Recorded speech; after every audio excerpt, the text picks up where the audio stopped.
সুনীল গঙ্গোপাধ্যায়ের কবিতা স্বাধীনতা, স্বপ্নভঙ্গ ও নতুন স্বপ্ন পাঠ করছি। বাবা বলেছিলেন 1947-এর 15ই আগস্ট ভারত স্বাধীন হলো, আর আমরা আমাদের দেশ হারালাম। স্পষ্ট মনে পড়ে বাবার অপমানিত মুখ আর ধরা ধরা গলা। আমি তখন 13। কথাটার মর্ম ঠিক বুঝিনি। মন ছটফট করছিল বাইরের হুল্লোড়ে গলা মেলাবার জন্য। প্রভাত ফেরিতে বাজছিল বিহুগুল। পাশের বস্তির বাচ্চারা কি নিয়ে চেঁচামেচি করছিল কে জানে। মহাত্মা গান্ধী এই শহরেই কোথাও খাটিয়ায় শুয়ে আছেন। কে যেন বলছিল তিনি কাঁদছেন খুব। আমার মাও ছলছলে চোখে বলে উঠলেন, চাঁপা ফুলের গাছটা আমি নিজের হাতে লাগিয়েছি।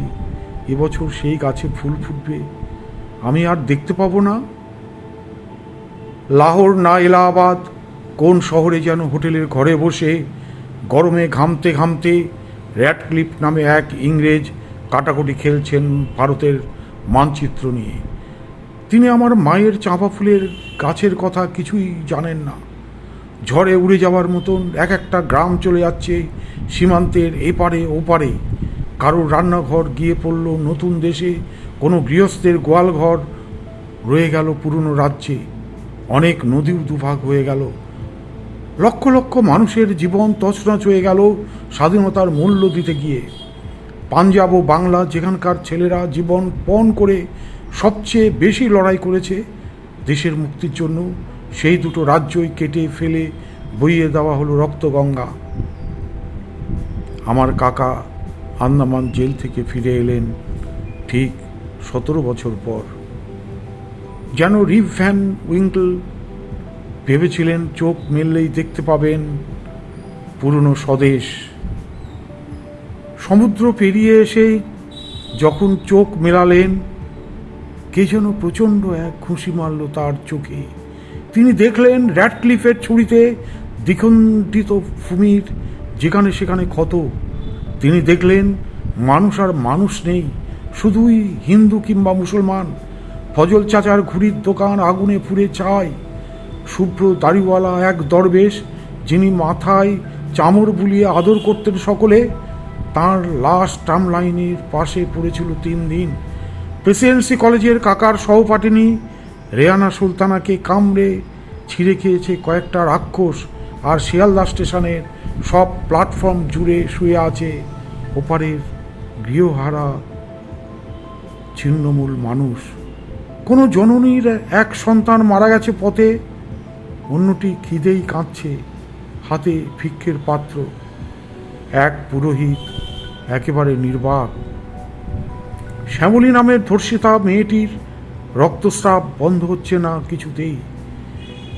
সেই সব পরিবারের মাঝখানে দাঁড়িয়ে আন্দামান ফেরত বিপ্লবীটির প্রত্যক্ষ করেন স্বাধীনতার স্বরূপ।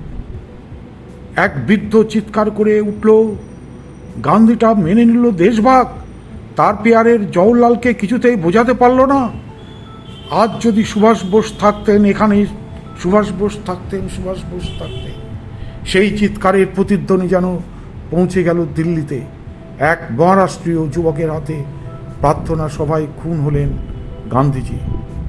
17 বছর আগে আমার কাকা ছিলেন এক বলিষ্ঠ ডাকাবুকো যুবক। ধরা পড়ার আগে 1.5 বছর পলাতক। তখনও রোজ ভালো করে খাওয়া জুটত না। আন্দামান জেলের নর্থ ওয়েস্ট ফ্রন্টিয়ারের কয়েকজন গার্ড প্রায়ই তাঁকে মাটিতে চেপে ধরে যৌন বলাৎকার করত। অত্যাচারের ভাষা ছাড়া তাঁর আর কোনো ভাষাই তারা জানে না। কাকা যখন ফিরে এলেন, তখন সেই সুপুরুষটিকে আর চেনা যায় না, যেন এক দেশপ্রেমিকের প্রেতচ্ছায়া। ওকে একদিন ভালো করে খাওয়াবার জন্য ব্যবস্থা হলো। একটা বড় কাঁসার থালায় সুন্দর করে সাজিয়ে দেওয়া হলো ভাত, আর কয়েকটা বাটিতে সোনামুখ ডাল, ঝিঙে পোস্ত, ভাপা ইলিশ আর গলদা চিংড়ি। মাটিতে পেতে দেওয়া হলো আসন। সেই আসনে বেশ কিছুক্ষণ চুপ করে রইলেন কাকা। তাঁর চোখ দিয়ে গড়িয়ে পড়তে লাগলো জল। একটু পরেই ভাতের থালাটি ঠেলে সরিয়ে উঠে পড়লেন। আর কোনোদিন তিনি নিরামিষ ছাড়া কিছুই খাননি। কয়েক মাস পরেই তিনি চলে গেলেন তার জেল সঙ্গী উল্লাসকর দত্তের কাছে। ওরা দুজন মুখোমুখি চুপ করে বসে থাকতেন, যেন সব কথা ফুরিয়ে গেছে। জন্ম থেকেই স্বাধীনতা নামের শিশুটি বিকলাঙ্গ, তবু তাকে বাঁচিয়ে রাখার চেষ্টা হয়েছে অনেক যত্নে। তার গায়ে বারবার বদলে বদলে যে জামাটি পরানো হয়েছে তার নাম গণতন্ত্র। পাশের নতুন দেশটি কিন্তু সে পোশাকে তোয়াক্কা করেনি। বারবার খুনোখুনি ও সামরিক শাসনে তা রক্তাক্ত ও পরিত্যক্ত হয়েছে। তারপর তো একসময় ভেঙে দুটুকরোই হয়ে গেল। এই পুরনো দেশটা কিন্তু ভাঙল না, যদিও সীমান্তে ওপারে মাঝে মাঝে বন্দুক গর্জায়, মাথার কাছে কাশ্মীর নিয়ে লাগাতার মাথা ব্যথা, তবু ভাঙল না। অনেক ফুটোফাটা ও তাপ্পি মারা হলেও সেই আলখাল্লাটাও গায়ে ঠিকই জড়ানো আছে। মানুষের বয়স আর দেশের বয়স তো এক নয়। 60 বছরেও এদেশ সবেমাত্র কৈশোরে পা দিয়েছে। হাত পাগুলো ঠিকঠাক হয়েছে, কথা ফুটেছে মুখে, খেলাধুলো খুব একটা পারে না, কিন্তু গান টান গায় বেশ। এবার একদিন চাঁদের দিকে একটা রকেট ছুড়ে দেবে। মৃত্যুর আগে বাবা বলেছিলেন কাতরভাবে, আমি বাড়ি যাব, আমাকে একবার বাড়িতে নিয়ে চল। আমরা তা পারিনি। বাড়ি মানে জন্মস্থান, তা কবে মিলিয়ে গেছে অন্য দেশে। বাবা শেষ পর্যন্ত এ দেশকে নিজের দেশ বলে ভাবতে পারেননি। আমার ছেলের কাছে ওই সব গল্পকথা আর পুরনো ইতিহাসের কোনো মূল্যই নেই। মানুষ ইতিহাস নিয়ে বাঁচে না, বর্তমান নিয়ে বাঁচে।